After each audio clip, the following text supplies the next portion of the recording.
सबको जय मसीह की। परमेश्वर के समक्ष ठहरना या परमेश्वर के सामने रुकना, आज मैं इस विषय पर बात करने वाला हूँ। मान लो दो दोस्त हैं।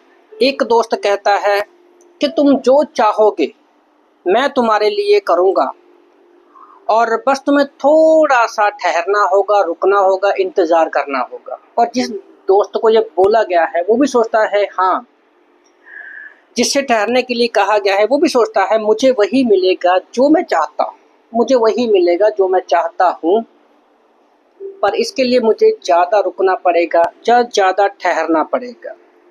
तो भजन संहिता में हमें कई वचनों में ठहरने के बारे में बहुत सारी चीज़ें सीखने को मिलती है, और अलग अलग तरीक़ों से हमें मालूम होता है कि ठहरने का मतलब क्या होता है।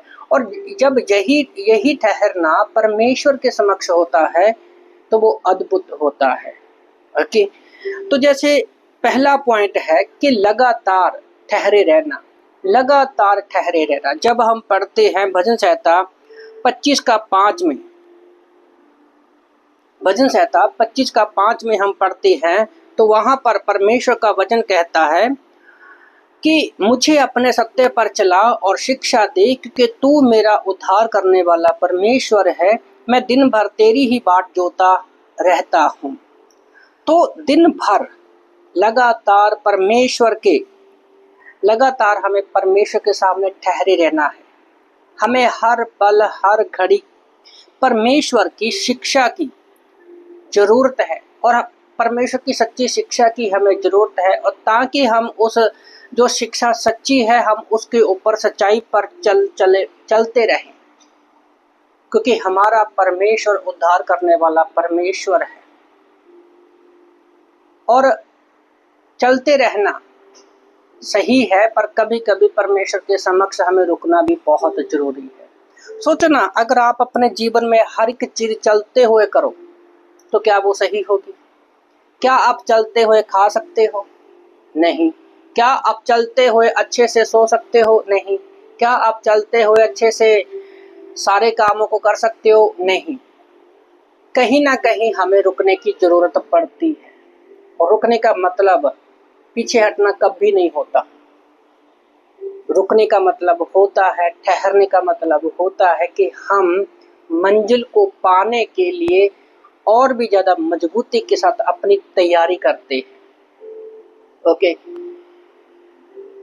तो लगातार हमें ठहरे रहना बहुत ज़रूरी है। तो जब हम सुबह में उठते हैं, परमेश्वर के समक्ष हमें सबसे पहले उसके सामने ठहरे रहना बहुत ज़रूरी है। हम परमेश्वर के सामने बैठ सकते हैं, पूछ सकते हैं कि परमेश्वर, मैं ठहरा हूँ, आज मैं पूरा दिन चलने वाला हूँ, आप उसमें मेरी मदद करें, सहायता करें। अपनी चिंताओं को, परेशानियों को, सारी चीज़ों को परमेश्वर के सामने जब आप ठहरोगे, उससे प्रार्थना करोगे, उससे मांगोगे, तो परमेश्वर वो सारी चीज़ों के लिए आपको चलने में मदद करेगा। ओके, तो दूसरा पॉइंट है, जब हम रुकते हैं तो ठहरते हैं तो बड़े साहस के साथ ठहरना है हमें, बड़े साहस के साथ, दृढ़ विश्वास के साथ। जब हम पढ़ते हैं भजन संहिता 27:14 में, भजन संहिता 27:14 में परमेश्वर का वचन कहता है, यहोवा की बाट जोता रह, हिया बांध कर तेरा हृदय दृढ़ हो, यहोवा ही की बाट जोता रह। सोचो ना, अगर हमारे अंदर वो साहस ही नहीं है तो हम ठहरेंगे क्या? हमारा मन उतावली में आ जाएगा। जैसे उस दोस्त ने कहा कि हाँ, अगर मैं लंबा समय ठहरा रहूँगा तो मुझे वो सब चीज़ें मिलेगी जो मुझे ज़रूरत है, क्योंकि मेरे दोस्त ने बोला है मैं सब कुछ तुम्हारे लिए करूँगा, सारी चीज़ें तुम्हें दूंगा जो तुम चाहते हो। तो साहस होना चाहिए, साहस के साथ हम ठहरते हैं। सोचो ना, आप किसी प्रॉब्लम में हो, आपको पैसे की ज़रूरत है, आप किसी बड़े आदमी के पास जाते हो, ओके, और वो किसी काम में बिजी हो, तो बड़े साहस के साथ आप रुके रहोगे कि हाँ, वो व्यक्ति जो है मेरी मदद करेगा। तो इसलिए हम अपने आत्मिक जीवन में चलने के लिए, जो राजाओं का राजा है, प्रभुओं का प्रभु है, ओके, तो उसके सामने भी हमें बड़े साहस के साथ ठहरना है।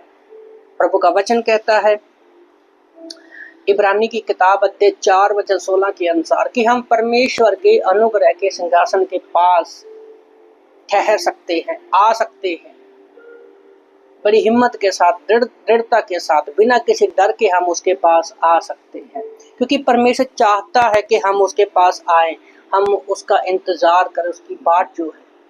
ओके, तो जब भी हम परमेश्वर के समक्ष ठहरते हैं तो हमारे अंदर वो साहस होना चाहिए। जब हम संसार पर किसी के ऊपर किसी चीज को लेने के लिए निर्भर होते हैं तो हमारे आत्मिक पिता के ऊपर हमारा कितना साहस होना चाहिए। ओके,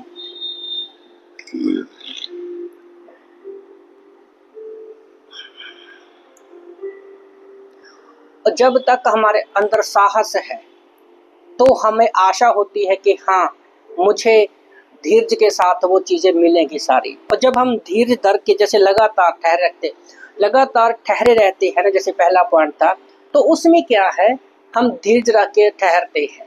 और दूसरा, हम साहस के साथ रुकते हैं। क्या होता है जब हम धीरज के साथ रुकते हैं? तो जब हम पढ़ते हैं याकूब की किताब अध्याय 1 वचन 3 और 4 में, याकूब की किताब अध्याय 1 वचन 3 और 4 में लिखा है, तो उसको पूरे आनंद की बात समझो, ये जानकर कि तुम्हारे विश्वास के परखे जाने से धीरज उत्पन्न होता है, पर धीरज को अपना पूरा काम करने दो, ताकि तुम पूरे और सिद्ध हो जाओ, तुम में किसी बात की घटी ना हो। तो जब हम धीरज रखकर साहस के साथ इंतजार करते हैं, परमेश्वर के सामने उसके समक्ष ठहरते हैं, तो धीरज को अपना काम करने देते, तो 3 चीजें यहाँ पर है याकूब 1:4 में।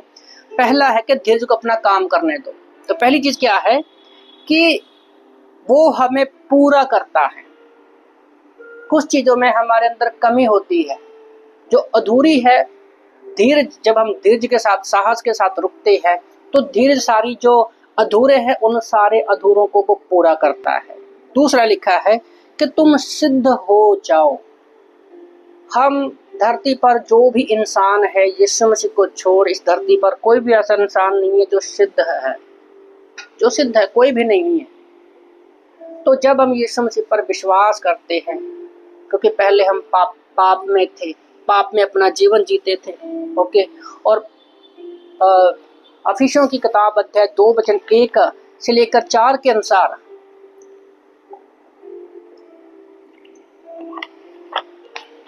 हम शैतान की बातें मानने वाले, विरोध करने वाले थे।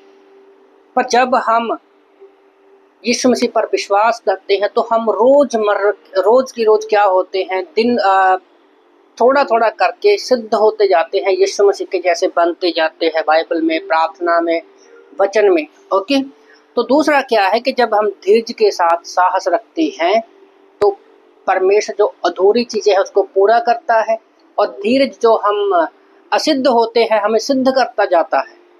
धीरे धीरे हम सिद्ध होते जाते हैं, और जब ये दोनों चीजें पूरी हो जाती है, ओके, तो फिर हमें किसी भी चीज की घटी नहीं रहती। याकूब 1:4 के अनुसार, एक सिंपल शब्दों में कहूं तो कई बार परमेश्वर हमें इसलिए वो चीज नहीं देता, वो तब तक हमें ठहराए रखता है जब तक हम अधूरे हैं और पूरी तरह से सिद्ध नहीं है उस काम के लिए। तो कभी भी परमेश्वर उसको इस्तेमाल नहीं करेगा।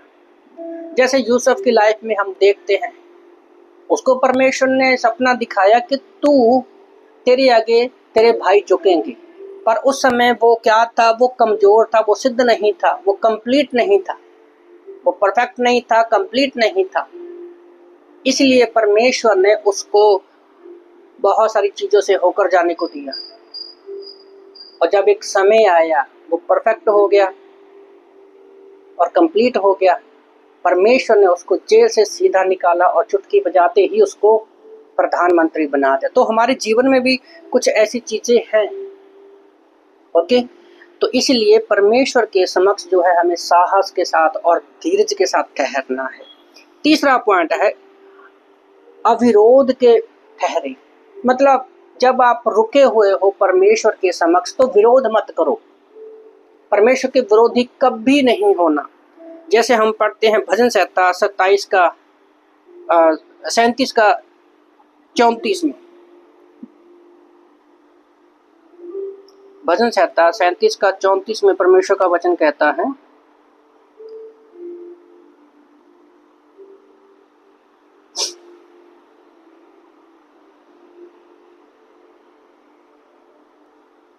भजन संहिता 37 का 34 में कि हमें परमेश्वर के सब सामने जब हम ठहरते हैं, रुकते हैं, तो हमें यहोवा की बाट जोते रह और उसके मार्ग पर बना रह, वह तुझे बढ़ाकर पृथ्वी का अधिकारी बना देगा।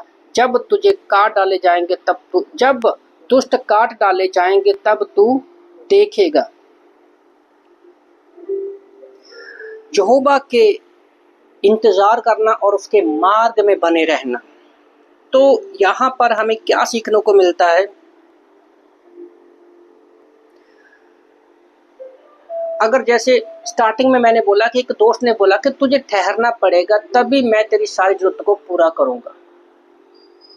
तो अगर हम उस व्यक्ति की वो दोस्त अपने दोस्त की आज्ञा नहीं मानता, वो ना रुकता, तो क्या उसको चीजें मिल जाती? कभी नहीं मिलेगी। तो उसी तरह से अगर आप कुछ पाना चाहते हैं तो परमेश्वर ने जो हमें चीजें करने के लिए बोली है वो करने से परमेश्वर का, जब हम परमेश्वर के मार्ग पर चलते हैं और परमेश्वर के दिए हुए आज्ञाओं पर चलते हैं तो परमेश्वर हमें सारी चीजें देता है। और जब हम परमेश्वर के दिए हुए मार्ग से भटक जाते हैं, परमेश्वर की दी हुई आज्ञाओं से हम लोग पीछे हट जाते हैं, तो याद रखो जो चीज हम पाना चाहते हैं वो नहीं पा पाएंगे। तो इसलिए हमें परमेश्वर का सम्मुख जब उसके सामने ठहरते हैं, रुकते हैं, तो कभी भी हमें विरोधी नहीं होना। अब परमेश्वर हमसे चाहता क्या है, वो क्या कानून नियम दिए हैं कि परमेश्वर चाहता है कि हम करें। सबसे पहला है कि परमेश्वर चाहता है कि हम प्रार्थना करें। परमेश्वर चाहता है कि हम वचन पढ़ें। परमेश्वर चाहता है कि हम चर्च में बने रहें। परमेश्वर चाहता है कि हम बाइबल क्लासेस को करें। परमेश्वर चाहता है कि हम झूठ ना बोलें। परमेश्वर चाहता है कि हम पापी स्वभाव से पीछे हट जाएं। तो बहुत सारी चीजें हैं, पर शैतान क्या करता है, और यहाँ तक परमेश्वर तो ये भी बोलता है मत्ती की किताब अध्याय 11 वचन 28 के अनुसार कि अपने सारे बोझ मुझे दे दो। अगर हम अपने सारे बोझ परमेश्वर पर नहीं डालते हैं तो हम एक्चुअल में परमेश्वर का विरोध करते हैं। पहला पत्रस 5:7 के अनुसार अगर हम अपनी सारी चिंताएं परमेश्वर को नहीं देते हैं तो हम परमेश्वर के राह मार्ग पर से भटक गए हैं। और जब ये सारी चीजें, बाइबल नहीं पढ़ते, प्रार्थना नहीं करते, चर्च में नहीं जाते, अपना बोझ नहीं देते, मतलब सिंपल शब्दों में कहूँ तो अगर हम ऐसा कोई भी काम नहीं करते हैं जो परमेश्वर चाहता है तो एक्चुअल में हम परमेश्वर का विरोध करते हैं।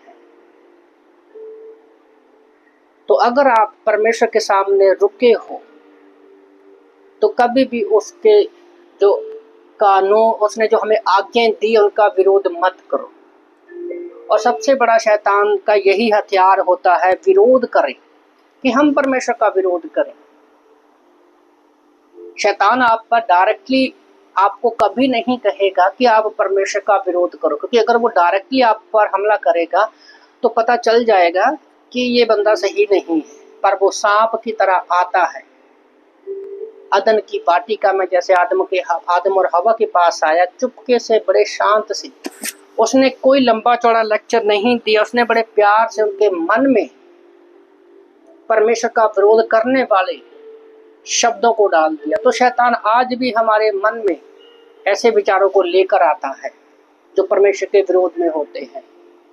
तो आदम हवा ने शैतान की बातों में आकर उस फल को खाया जिस फल को खाने से परमेश्वर ने मना किया था, और वो परमेश्वर के विरोधी बन गए। और जो उसको परमेश्वर ने देनी थी आशीषें, उन सारी आशीषों को उसने खो दिया।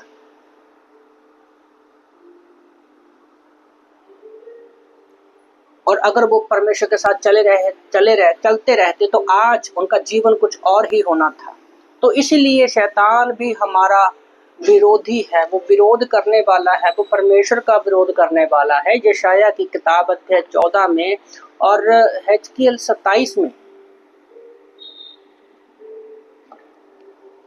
उसने परमेश्वर का विरोध किया, उसने आदम हवा का विरोध करने को बोला और पूरी दुनिया में पाप फैल गया, तो सोचो फिर आप और हम किस खेत की मूली।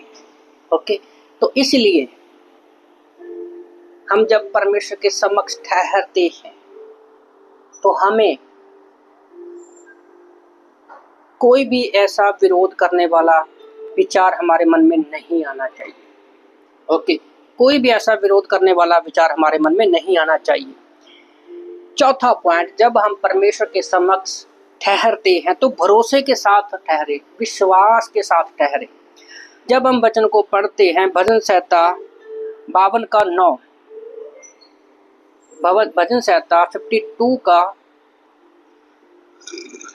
वर्ष 9 पढ़ते हैं तो यहाँ पर लिखा है, मैं तेरा धन्यवाद करता रहूंगा क्योंकि तू ही ने ये काम किया है। मैं तेरे ही नाम की जोता हूँ क्योंकि ये तेरे पवित्र भक्तों के सामने उत्तम है।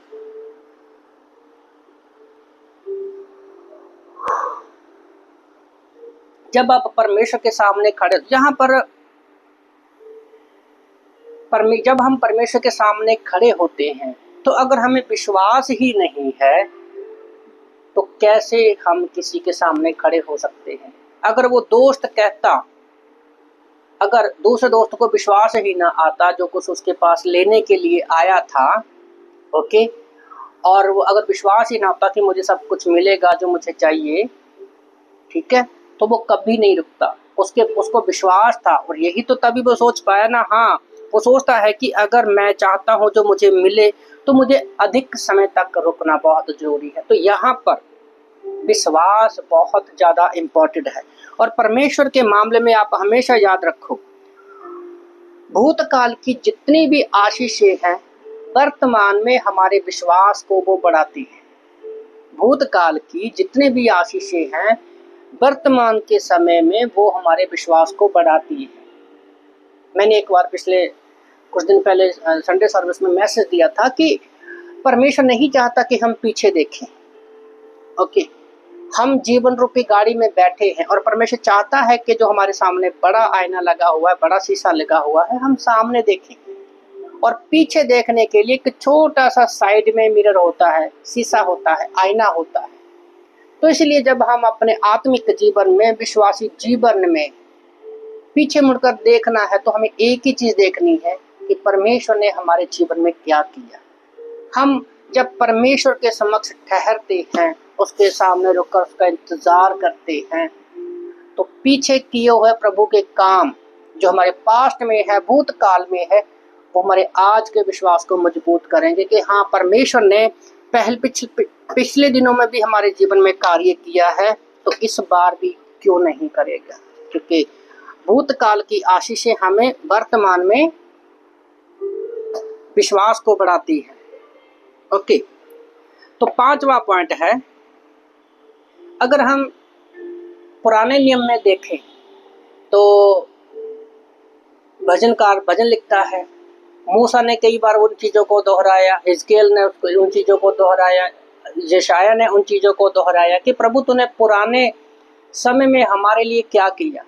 कभी कभी ये जो जितने भी नबी हुए हैं उन सब ने इजरायली लोगों को उत्साहित किया कि याद करो तुम्हारे पूर्वजों के साथ परमेश्वर ने क्या क्या किया। ओके, तो जब भी हमें पीछे मुड़कर देखना है, हमें परमेश्वर के दी हुई आशीषों पर, बरकतों पर ध्यान करना है और यही चीज हमारे विश्वास को मजबूत करती है। ओके, तो 5वां पॉइंट है शांत होकर ठहरना, या शांत होकर रुकना परमेश्वर के समक्ष। जब हम पढ़ते हैं भजन संहिता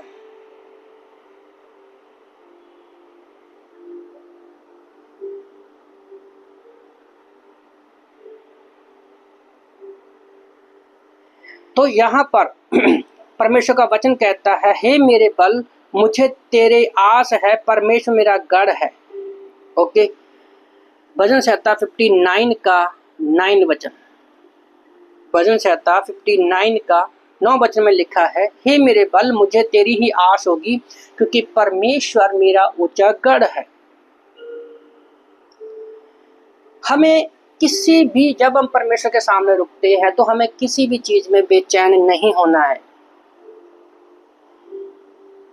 क्योंकि जब हम परमेश्वर के सामने रुकते हैं तो परमेश्वर की जो उपस्थिति होती है वो हमारी सारी बेचैनी में हमें चैन देती है, हमें आराम देती है। धीरज लिखा, जैसे मैंने याकूब 1 में हमने पढ़ा था कि धीरज को अपना काम करने दो। कभी कभी ऐसा होता है कि हमारा मन बड़ा उतावला हो जाता है, क्योंकि कई बार हमें ज़्यादा जरूरत होती है। हम उतावली करते हैं कि जिसके लिए मैं आया हूँ वो चुटकी बजाते हो जाए, नहीं, और चुटकी बजाते ही हो जाए और उसी चक्कर में हम लोग बेचैनी की तरफ बढ़ जाते हैं। परमेश्वर ऐसा कभी नहीं चाहता। परमेश्वर चाहता है कि हम उतावली वाला मन जो है उसको साइड में रखें। बेचैनी हमारे जीवन में नहीं होनी चाहिए। जब हम परमेश्वर के समक्ष ठहरते हैं तो हमें पूरी रीति से शांत होकर परमेश्वर की उस उपस्थिति को महसूस करना है, और हमें जानना है कि परमेश्वर एक्चुअल में हमें कहना क्या चाहते हैं। अगर आपके मन में वही बेचैनी होगी अपने काम को लेकर, जो चीज़ आप मांगना चाहते, तो कभी भी आप परमेश्वर की उपस्थिति को महसूस नहीं कर पाएंगे और कभी भी आप परमेश्वर की बात को नहीं समझ पाएंगे। और कभी कभी हम बेचैनी में, जल्दबाजी में जो चीज़ें मांगते हैं वो हमारे लिए दुख का कारण बन जाती है। और यही गलती इजरायली लोगों ने भी किया था। जब परमेश्वर ने इजरायलियों के लिए एक राजा के रूप में दाऊद को तैयार कर रहा था, परमेश्वर ने कहा कि मैं उसको तैयार कर रहा हूं, पर इजरायली लोगों ने क्या किया, नहीं, हमें जल्दी ही एक राजा चाहिए। उन्होंने साउल की मांग की। यहाँ तक कि परमेश्वर ने यह भी बता दिया था कि वो तुम पर अत्याचार करेगा, तुम्हें परेशान करेगा, तुम पर टैक्स लगाएगा। उन्होंने कहा नहीं, जैसा भी है हमें चलेगा, बस आप हमें दे दो। तो उन्होंने जल्दबाजी में, उतावले मन में राजा साउल की मांग की। वो सिर्फ 1-2-3 साल ही सही चला और उसके बाद उसने सताना शुरू कर दिया लोगों को। तो कभी कभी हम भी बेचैनी में ऐसे होते हैं कि नहीं, मुझे अभी चाहिए। याद रखो, परमेश्वर जानता है कि हमें किस चीज की जरूरत है। सही समय आने पर परमेश्वर वो आपको देगा। ओके, बेचैन कभी नहीं होना। मैं बाइबल कॉलेज में था, मेरे मन की इच्छा हुई कि मैं जल्दी जल्दी बाइबल को सीखूं और जाकर मैं प्रचार करूं, लोगों के बीच में प्रचार करूं। प्रचार करने का मेरे अंदर बड़ी बेचैनी थी। 1 साल का बाइबल कॉलेज करने के बाद मेरे मन में और भी ज़्यादा हुई कि मैं जल्दी जल्दी 4 साल का बाइबल कॉलेज करूं। पर मेरे लिए बाइबल कॉलेज से बाहर आना मुश्किल था, क्योंकि 4 साल का बाइबल कॉलेज सिस्टमेटिकली ही करना पड़ेगा। तो धीरे धीरे जैसे मैं बाइबल कॉलेज की ओर बढ़ता गया तो मैंने एक चीज़ सीखी कि मैं बेचैनी में था, उतावली में था, जोश में था कि मुझे बाइबल का ज्ञान आ गया है, मुझे प्रचार करना है। पर नहीं, प्रभु का धन्यवाद हो, मुझे कम से कम 7-8 साल के बाद प्रचार करने का मौका मिला ओपनली पंजाब में आकर सेवकाई शुरू करने का। बाइबल कॉलेज किया, फिर 3-4 साल पास्टर के अधीन में रहा। ओके, तो उस समय अगर मैं उतावले में, बेचैनी में निकल जाता तो शायद आज जो मैं आपको ये बात बड़े प्यार से, अनुभव से बोल रहा हूँ, ये बात कभी नहीं बोल पाता। और आज जैसे हम लोग कलीसिया बढ़ रही है, लोग आ रहे हैं, लोगों के जीवन परिवर्तन हो रही है, उस समय अगर मैं शांत नहीं होता, अपने मन में अशांति बनाए रखता, तो आज शायद मैं भी टूट जाता, बिखर जाता। तो सही समय आने पर परमेश्वर हमारे मन को शांत करेगा और हमें अपने काम के लिए इस्तेमाल करेगा। इसलिए रुके रहना कमजोरी नहीं, हमारी ताकत है। ओके, तो जब भी आप परमेश्वर के समक्ष ठहरते तो शांत होकर हमें रुकना है। ओके, 6वां पॉइंट क्या है? एकाग्रता से परमेश्वर के समक्ष हमें ठहरना है, एकाग्रता के साथ ठहरना है।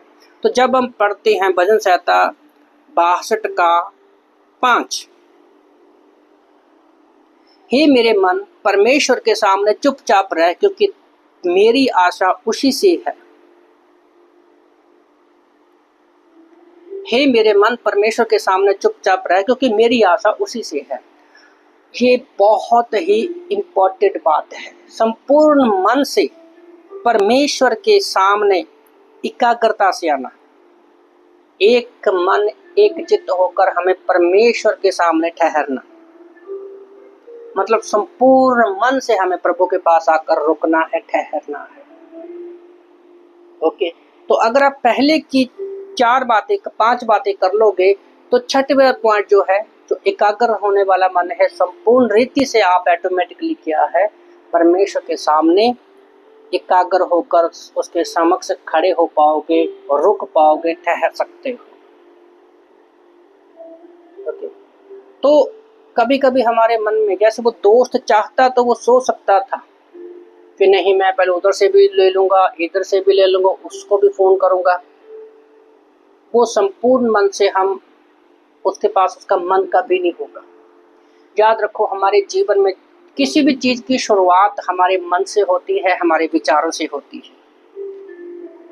याद रखो, जब तक हम अपने मन में संपूर्ण रीति से परमेश्वर के पास एकाग्रता के साथ इकट्ठे होकर नहीं बैठेंगे, तब तक हम परमेश्वर के सामने अच्छे से नहीं ठहर सकते।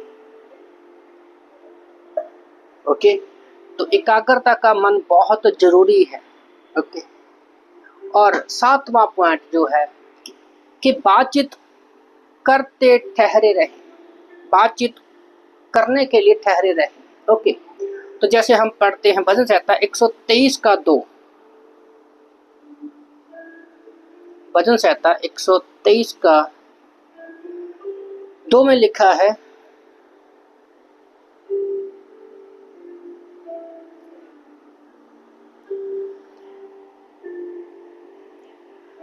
देख, भजन संहिता साम्स 123 का 2 में, भजन संहिता 123 का 2 में परमेश्वर का वचन कहता है, देख जैसे दासों की आंखें अपनी स्वामी के हाथ की ओर, जैसे दासियों की आंखें अपनी स्वामिनी के हाथों की ओर लगी रहती है, वैसे हमारी भी आंखें परमेश्वर यहोवा की ओर उस समय तक लगी रहे जब तक वह हम पर अनुग्रह ना करे।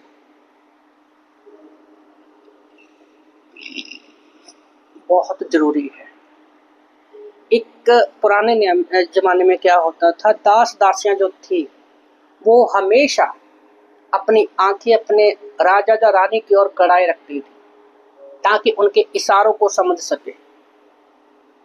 ओके, तो उसी तरह से जब हम परमेश्वर के सामने खड़े होते हैं, उसी तरह हमारा भी जीवन हमेशा परमेश्वर की ओर उससे बातचीत करने के लिए रुके रहना बहुत जरूरी है। अगर वो दोस्त जो उसके साथ स्टार्टिंग में आया था, अगर वो उससे बातचीत ही ना करे और ऐसे ही चला जाए ना, तो वो कुछ कभी नहीं पाएगा। पर जब हम परमेश्वर के समक्ष ठहरते हैं, परमेश्वर से बातचीत करने के लिए हमें रुकना बहुत जरूरी है और उससे बातचीत करना भी जरूरी है, क्योंकि परमेश्वर हमारे जीवन में, हमें परमेश्वर को पता है हमें अपने जीवन में जीने के लिए किन चीजों की जरूरत है। सॉरी, ठहरे रहना परमेश्वर के सामने बहुत जरूरी है।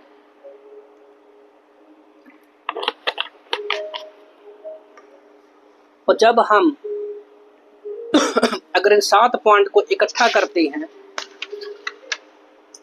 जैसे पहला पॉइंट है ना, कि हमें परमेश्वर के सामने लगातार साहस के साथ, बिना विरोध किए, भरोसे के साथ, शांत होकर संपूर्ण मन से परमेश्वर से बातचीत करते हैं, उसके सामने रुके हुए, तो परमेश्वर हमारे लिए स्वर्ग को खोल देता है। प्रेरितों के काम 12 में हम देखते हैं, जब पूरी कलीसिया एक मन एक चित्त होकर परमेश्वर के सामने रुकी हुई थी और पतरस जेल में था, परमेश्वर ने एक स्वर्गदूत को भेजा, उसकी बेड़ियों को खोल दिया पतरस की। ओके, और उसी तरह से प्रेरितों के काम अध्याय 2 वचन 42 से लेकर 47 तक जब हम पढ़ते हैं, 45 में लिखा है, 2:45 में, प्रेतों के काम 2:45 में, कि जहां पर एक मन एक चित्त होकर लोग इकट्ठा होते तो परमेश्वर भी खुश होता है और परमेश्वर लोगों को, उद्धार पाए हुए लोगों को लेकर आता है। तो बातचीत करना परमेश्वर से बहुत जरूरी है। विश्वास के साथ लगातार ठहरे हुए और शांत रहकर संपूर्ण मन से हम परमेश्वर से बातचीत करते हैं, उसकी उपस्थिति को महसूस करते हैं, तो परमेश्वर हमारे सारे सवालों का जवाब ही नहीं देगा बल्कि उन समस्याओं को बाहर भी निकालेगा और आपके लिए उन नए रास्तों को खोलेगा जिसके बारे में हमने कभी सोचा भी नहीं होता। पिछले 6 महीनों में गुड फ्राइडे के बाद चर्च में लोगों की संख्या कम होने लगी। कम से कम 3-4 फैमिली छोड़कर हमें चली गई बिना किसी रीजन के। कुछ पता नहीं चल रहा था, उनसे मिलने के बाद भी नहीं पता चल रहा था कि आप क्यों चले गए छोड़कर। जब नहीं पता चला तो कुछ नहीं किया हमने। हम जितने भी लोग थे, हम लोग घुटनों पर गए, परमेश्वर के साथ हम लोगों ने समय बिताना शुरू कर दिया, प्रार्थना करना शुरू कर दिया, क्योंकि हमें नहीं पता था, हमें सवालों के जवाब नहीं मिल रहे थे कि क्या करें। पर प्रभु का धन्यवाद हो, ये साल चढ़ते ही इस साल के पहले महीने में, अभी जो महीना चल रहा है, जो 6 महीने पहले छोड़ के चले गए थे लोग, अपने आप चर्च में आए और वापस ही नहीं आए बल्कि और भी ज्यादा परमेश्वर को आशीष दी और वो हमारे चर्च में आए। जैसे ही वो एक फैमिली आई, उसके साथ एक और शख्स नया आया पिछले संडे, और उसने परमेश्वर को ग्रहण किया। तो कभी कभी हमें नहीं पता हमारे जीवन में क्या चल रहा है। परमेश्वर के समक्ष हमें ठहरना बहुत जरूरी है, क्योंकि कई बार हम इतना ज्यादा चलते हैं, इतना ज्यादा अपने जीवन में व्यस्त हो जाते हैं और हम उस लक्ष्य को भूल जाते हैं कि हमें भी परमेश्वर के साथ समय बिताना है। परमेश्वर के लिए काम करने से ज्यादा जरूरी है कि हम परमेश्वर के साथ मिलकर काम करें।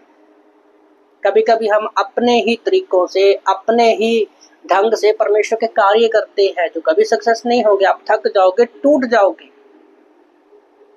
तो जो भी हमें काम करना है, काम परमेश्वर का है, सेवकाई परमेश्वर की है, हमें तो सिर्फ उसके साथ चलना है, बस उसकी सुननी है और खड़े रहना है।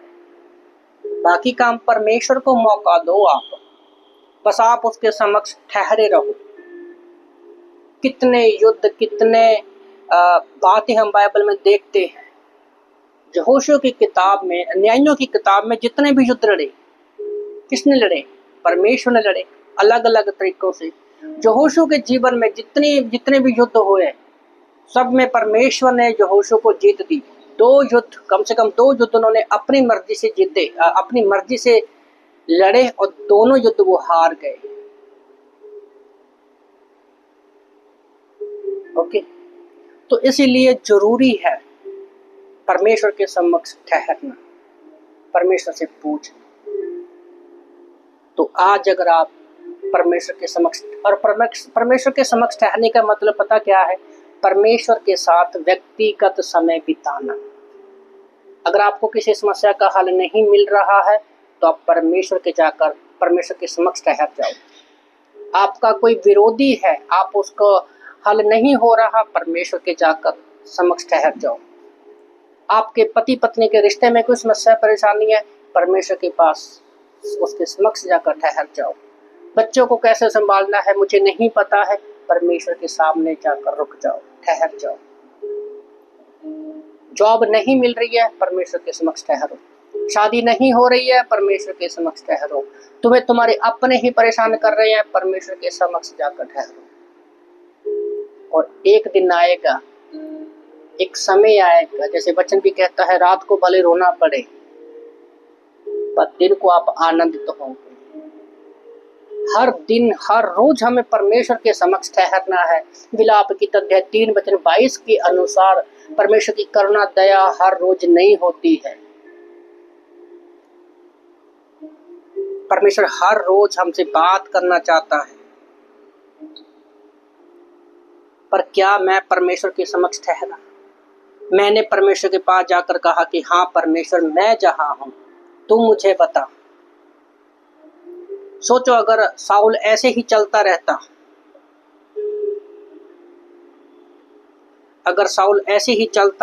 अगर वो परमेश्वर के सामने प्रेतों के काम अध्याय 9 में ना रुकता, तो शायद आज कभी भी हम पुराने नए नियम में उन किताबों को नहीं देखते जो पौलुस ने लिखी है हमारे जीवन में। जब चेलों ने बड़ा, याद रखो, जब हम परमेश्वर के समक्ष ठहरते हैं तब ही परमेश्वर ने बड़े काम किए हैं।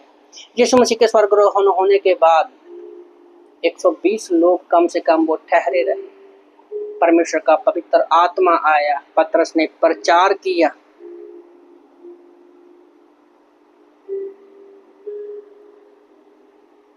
और 5000, 3000 एक बार, और बाद में 2000 लोग और ऐड हुए और कलीसिया की शुरुआत हुई। याद रखो, जब हम परमेश्वर के समक्ष ठहरते हैं तो एक नए समय की शुरुआत होती है, नए युग की शुरुआत हम करते हैं।